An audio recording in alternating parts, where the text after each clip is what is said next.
Fix lines है, ठीक है। इन फिक्स लाइंस को कर लेना आपने। अगर ये वाली फिक्स लाइन आपने याद करी तो फिर बस थोड़ी बहुत वैल्यू ही चेंज करनी है, बाकी कुछ भी नहीं है इसमें, क्योंकि भाई यही क्वेश्चन रिपीटली डिफरेंट पैटर्न्स में आ रहा है। तो फिर इसका कोई भी एक क्वेश्चन कर लोगे तो बाकी सारे क्वेश्चन बना पाओगे। सेम यही वाला हर जगह पे छापना है, कुछ भी नहीं है इसमें।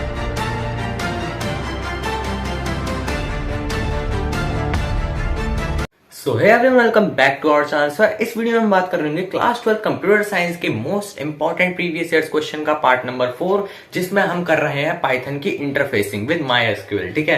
तो यार ये मुझे बहुत ज्यादा डिमांडेड था, आप लोगों की बहुत डिमांड आ रही थी कि भाई इंटरफेसिंग का बता दो, इंटरफेस कैसा करना है। तो भाई इस वीडियो में जो इंटरफेसिंग के क्वेश्चन है ना, अगर इनको प्रैक्टिस कर लिया तो फिर इसके बाहर से कोई भी क्वेश्चन आपको आ जाए तो फिर भी आप उसको इजिली कर पाओगे, ठीक है। तो स्टार्ट करते हैं। तो देखो सबसे पहले तो हमारा क्वेश्चन नंबर 1 जो कि आपको सामने स्क्रीन पे दिख रहा है, that is given a database inventory user ID store manager password welcome to store 123 write a Python code to connect the above database. तो इस टाइप का क्वेश्चन भाई फ्रीक्वेंटली पूछा जाता है, ठीक है। इसमें क्या बताना है हमें, डाटाबेस का नाम बता दिया, यूजर आईडी बता दी, और इस टाइप में बेसिकली क्या करना है ना, हमें जब इंटरफेसिंग करनी है उस टाइम पे हमें इन सब कुछ का एंट्री भरनी है। तो यूजुअली क्या है हमारा, हमको इंटरफेसिंग के बाद हो सकता है कि एग्जीक्यूशन के टाइम पे हमसे क्वेश्चन आए कि भाई हमें ये एग्जीक्यूट कराना है, ये लाना है, प्रिंट कराना है। एक तो इस टाइप का क्वेश्चन आ सकता है डाटाबेस का। एक आ सकता है कि बस आप इंटरफेस करा दो, मतलब कि आप कनेक्ट करवा दो इसको MySQL को डाटाबेस से कनेक्ट करा दो, ठीक है। तो फिर इसमें हमें हमारा सिर्फ कनेक्शन का क्वेश्चन है। तो फिर इसमें कनेक्शन कैसे करते हैं भाई, कनेक्शन के लिए देखो फिक्स लाइंस है, ठीक है। इन फिक्स लाइंस को कर लेना आपने। अगर ये वाली फिक्स लाइन आपने याद करी तो फिर बस थोड़ी बहुत वैल्यू ही चेंज करनी है, बाकी कुछ भी नहीं है इसमें, ठीक है। तो अब सबसे पहले तो यहाँ पे आपको इंपोर्ट करना है MySQL.connector। MySQL.connector को आप इंपोर्ट कर लोगे। दूसरा काम आपको क्या करना है, माई डाटाबेस को आप बस डीबी लिख सकते हो, my DB is equal to MySQL.connect। भाई ऐसा करने से कनेक्ट हो जाएगा, क्योंकि आपने पहली कनेक्टर को इंपोर्ट करा दिया है। अब MySQL.connector वाले में से आपको एक कनेक्ट फंक्शन का यूज करना है, ऐसा मान के चल सकते हो, ठीक है। इसमें MySQL.connect में क्या करना है, आपको पहले तो होस्ट का नाम लिखना होता है, ठीक है। होस्ट का नाम अगर आपको दे रखा है तो फिर वेल एंड गुड आपको वो लिखना है, अगर नहीं दे रखा तो फिर आप लोकल होस्ट लिख सकते हो, ठीक है। तो यहाँ पे भाई हमारा होस्ट का नाम नहीं दिया हुआ था तो फिर हमने लोकल होस्ट लिख दिया है। नेक्स्ट चीज आपको हमेशा यूजर लिखनी है। देखो 4 चीजें यहाँ पे लिखनी होती है, ध्यान रख लो बिल्कुल। 4 चीजें क्या क्या, होस्ट, यूजर, पासवर्ड और डाटाबेस, बस 4 चीजें बस इसी सीरियल में लिखनी है। सारे क्वेश्चंस में ऐसी करनी है, ऐसी होता है इसमें कनेक्शन, ठीक है। कनेक्ट करना है MySQL से। अब यहाँ पे होस्ट लिख दिया, फिर यूजर देखो यहाँ पे हमें स्टोर मैनेजर दे रखा था पहले से कि user ID is store manager, तो फिर आप क्या लिखोगे, यूजर आईडी स्टोर मैनेजर। इतना हो गया। अब भाई जो चीज हमें यहाँ पे ध्यान रखनी है वो है कि जो भी आप नाम लिखोगे उनको हमें इन्वर्टेड कॉमास यानी कि कोट्स के अंदर लिखना है, ठीक है। तो कोट्स के अंदर आप लिख लोगे जो भी चीजें, पहले आपको होस्ट का नाम लिखना है, उसका इज इक्वल टू डाल के जो भी उसका वैल्यू देखिए, मतलब कि होस्ट का अगर यहाँ पे कुछ भी नहीं देखा तो लोकल होस्ट लिख दिया। सेकंड चीज आपको यहाँ पे यूजर का लिखना है। यूजर का यहाँ पे हमें क्या बता रखा है, यूजर का हमने यूजर आईडी देखिए स्टोर मैनेजर, तो हम स्टोर मैनेजर लिख देंगे। तीसरी चीज आपको क्या लिखनी होती है, पासवर्ड में आपको वेलकम टू स्टोर 123 करके इन्होंने पहले से ही बोला था कि भाई हमें ये वाला पासवर्ड प्रिंट कराना है, मतलब ये वाला पासवर्ड हमें इनपुट कराना है, इस पासवर्ड के साथ हमें कनेक्ट कराना है। तो फिर कैसे करेंगे, हम यही वाला पासवर्ड लिखेंगे और सारी चीजें कोड्स में होंगी, ये चीजें ध्यान रखेंगे। और कॉमा से सेपरेटेड होंगी भाई ये सब चीजें, होस्ट, यूजर, पासवर्ड और डाटाबेस। नेक्स्ट लास्ट में हमारा डाटाबेस का नाम हमें बता रखा था कि गिवन अ डाटाबेस इन्वेंटरी, तो फिर डाटाबेस का नाम क्या है, इन्वेंटरी। तो भाई बहुत सिंपल चीज है, समझ में आ गई होगी। नेक्स्ट आपको क्या करना है, अगर हमारा डाटाबेस देखो इस कनेक्टेड करके जो फंक्शन है ना, इसका यूज होता है चेक करने के लिए कि भाई हमारा फंक्शन कनेक्टेड हुआ है या फिर नहीं हुआ। अगर कनेक्ट हो गया होगा तो फिर हम प्रिंट करा देंगे कि कनेक्टेड टू इन्वेंटरी डाटाबेस। अगर कनेक्ट नहीं हुआ होगा तो फिर हम लिख देंगे fail to connect to inventory database. इतना क्लियर है। नेक्स्ट देखते हैं। अगला क्वेश्चन है हमारा, consider the tables faculty and courses with structure as follows. तो भाई यही 2 क्वेश्चन कराया मैंने, ठीक है। 2 क्वेश्चन के अलावा बाहर से कुछ भी नहीं है, क्योंकि भाई यही क्वेश्चन रिपीटली डिफरेंट पैटर्न्स में आ रहा है। तो फिर इसका कोई भी एक क्वेश्चन कर लोगे तो बाकी सारे क्वेश्चन बना पाओगे, ठीक है। तो ये चीजें ध्यान रखनी है। और इसमें क्वेश्चन में क्या है, हमें टेबल के फॉर्म में दे रखा है, ठीक है। टेबल दे दी हमें फैकल्टी कोर्सेज करके 2 सामने टेबल दे दी आमने सामने। अब भाई इनसे हमें क्या करना है, write the Python code of the following to display details of these faculties whose salary is greater than 12,000। तो फिर जिन फैकल्टीज की 12,000 से ज्यादा है सैलरी, उनका हमें बस नाम प्रिंट कराना है, उनकी डिटेल्स प्रिंट करानी है। तो भाई सिंपल सा प्रोग्राम से कैसे करोगे, पहले तो आपको इंटरफेस मतलब कि कनेक्शन करना है, आपको कनेक्टर यूज करके कैसे करेंगे भाई, सेम ये वाला जो है ना कनेक्टर करके सेम यही वाला हर जगह पे छापना है। कुछ भी नहीं है इसमें। कनेक्शन क्लिक, आपको बस इंटरफेसिंग करनी है, तो फिर कनेक्ट करना होगा आपको पहले। तो फिर कनेक्ट करने के लिए बस यही है यार, import mysql.connector, mydb is equals to mysql.connector.connect, host, user, password और उसके बाद आपका लास्ट में डाटाबेस, तीनों की वैल्यूज लिख दो। यहाँ पे आपको कोड्स के अंदर वैल्यूज लिखनी है। उसके बाद इसको नीचे पे फिर यहाँ पे देखो थोड़ा सा एक नई चीज है, my cursor is equal to mydb.cursor।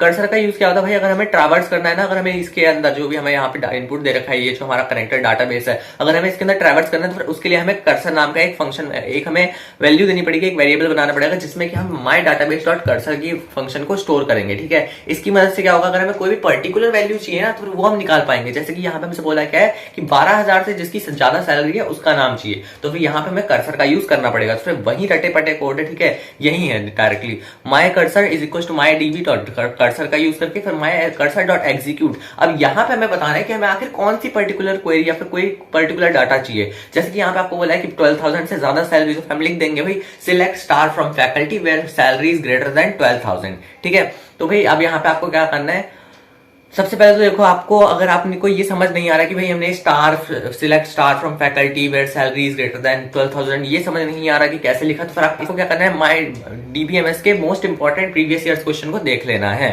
ये करने के बाद भाई rows is equal to my cursor dot fetch all. देखो फैच ऑल का यूज कर क्यों होता है, जो भी ऊपर पे जो भी हमारी डिटेल्स दे रखी है ना, उसमें से सारी की सारी डिटेल्स हमें चाहिए नीचे, तो फिर उसके लिए हम फैच ऑल का यूज करेंगे। एक और होता है हमारा, एक होता है हमारा फैच वन, एक होता है फैच ऑल। ठीक है, और भी होता है बट उसको हम इस वीडियो में डिस्कस नहीं कर रहे हैं।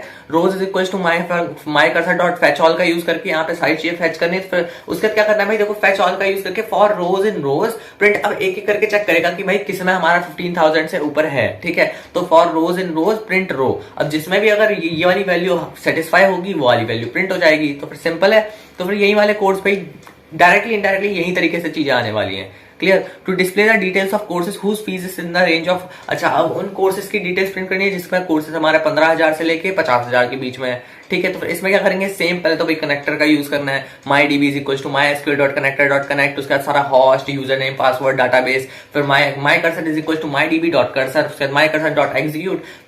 एग्जीक्यूट तक तो भाई सब कुछ सेम ही है ना, आप खुद नोटिस कर रहे हो, एग्जीक्यूट तक सब कुछ सेम है। उसके बाद आपको जो पर्टिकुलर लिखना है, दो यहाँ पे क्या है, सिलेक्ट करके लिखना है। हर बार कमांड में आपको एक पर्टिकुलर चीज निकालनी है, उसको सिलेक्ट का यूज करके करेंगे। सिलेक्ट स्टार ही लगेगा यहाँ पे। ठीक है, यहाँ पे कोई भी ज्यादा हेरफेर नहीं होगी, यहाँ पे जो भी चीज क्वेरी होगी उसमें ज्यादातर सारी क्वेरीज प्रिंट करानी होगी। फिर select star from students where fees between 15,000 and 50,000।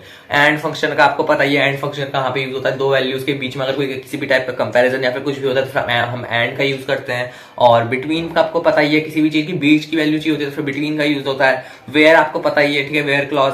Fees आपको पता ही है, यहाँ पे फीस हमें टेबल में ही दे रखी है। ठीक है, तो भाई सीधे सिंपल चीजें हैं, यहाँ पे आपको ये इस तरीके से लिख देना है, तो फिर ये चीजें एग्जीक्यूट हो जाएंगे। रिजल्ट करके एक वो बना देना वेरिएबल जिसमें कि आपको माई कर्सर डॉट फैच ऑल हो जाएगा। माई कर्सर नाम का ही आपने ये बना रखा है, डाटाबेस का नाम जो आपने माई कर्सर डाल रखा है। अब ये माई कर्सर को ही आपको फैच करना है। ठीक है, फैच ऑल करके for x in result print x. Simple है, जैसे कि ऊपर पे फॉर रोज इन रोज करके प्रिंट रो कर दिया था, यहाँ पे हमने एक्स ले लिया वैल्यू और कुछ भी नहीं किया, सब कुछ सेम फॉर्मेट है।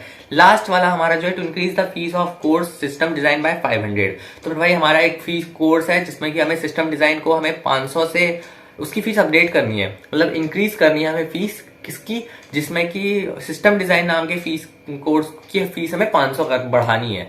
ये कैसे करेंगे भाई, देखो इसमें आपको क्या करना है ना, अपडेट का यूज करना है। अपडेट का यूज कैसे होता है, एग्जीक्यूट के बाद ही ऊपर की लाइन सारी सेम है, कनेक्ट करने तक की सब कुछ सेम है। उसके बाद क्या करना है, आपको एग्जीक्यूट करने के टाइम पे अपडेट करनी है वैल्यू। अपडेट क्या करनी है, कोर्सेस, अपडेट कोर्सेस। कौन सी टेबल को अपडेट करनी है, कोर्सेस वाली टेबल में। Set fees is equal to fees plus 500। ठीक है, फीस, नई फीस क्या बनानी है हमें, पुरानी फीस प्लस 500, ये आ गया हमारा नई फीस। कहां पे बनानी है, अब देखो ये भी लिखना पड़ेगा कि हमें पर्टिकुलर किस जगह पे बनानी है। तो फिर where C name is equal to system design. अब देखो सी नेम कहां से आया भैया, यहाँ पे मैं टेबल में ही दे रखा था, गिवन क्वेश्चन में था कि भाई सी नेम क्या है हमारा, कोर्स नेम को क्या दे रखा है, सी नेम बना रखा है। तो C name is equal to हमने बता दिया कि सिस्टम डिजाइन है, और क्लोज करके my database dot commit and my database dot close. Last में जब भी हमें अपडेट का यूज करना है तो हम कमिट और क्लोज कर देते हैं। ठीक है, तो यार ये सारे इंपॉर्टेंट क्वेश्चन जो कि आपके इंटरफेस से आ सकते हैं। एंड आई होप ये वाली वीडियो आपके लिए बहुत ज्यादा हेल्पफुल रही होगी। और यार अगर वीडियो हेल्पफुल थी तो फिर वीडियो को लाइक जरूर से कर देना। एंड चैनल पे नई बार आ रखो तो फिर चैनल को सब्सक्राइब कर दो। और भी वीडियोस बहुत सारी क्लास 12 कंप्यूटर साइंस के important question, previous years question, rapid revision, ये सब चैनल पे प्रोवाइड हो रहे हैं, तो आप इनको देखते रहो। ऑलरेडी बहुत सारी चीजें प्रोवाइडेड है, तो फिर इनको देख के भाई आपको सारा का सारा आपका ऑलमोस्ट सिलेबस कंप्लीट हो जाएगा और वो भी बहुत कम टाइम में हो जाएगा। ठीक है, तो मिलता है आपसे नेक्स्ट वीडियो, तब तक के लिए बाय बाय।